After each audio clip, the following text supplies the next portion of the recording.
Hello বন্ধুরা, আমাদের আজকের বিষয় হচ্ছে ক্যামতাসিয়াতে কিভাবে আমরা ইমেজকে স্লাইড করতে পারি। সো চলুন শুরু করা যাক।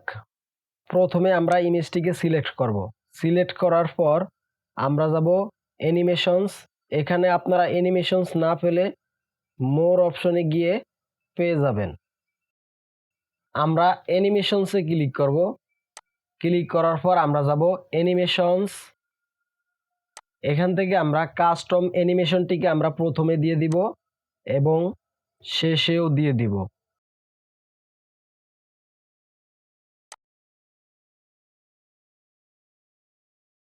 এভাবে দেওয়ার পর আমরা টাইমলাইন জুম করব।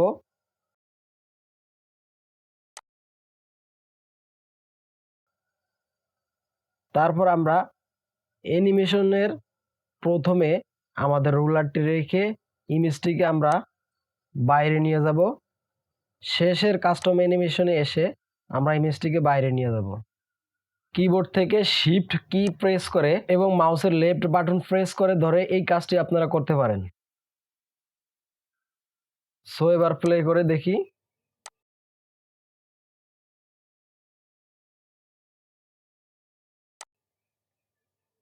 সো এভাবে আপনারা করতে পারবেন। ভিডিওটি ভালো লাগলে অবশ্যই লাইকে ক্লিক করবেন এবং আমার চ্যানেলটি সাবস্ক্রাইব করবেন। ভিডিওটি দেখার জন্য ধন্যবাদ।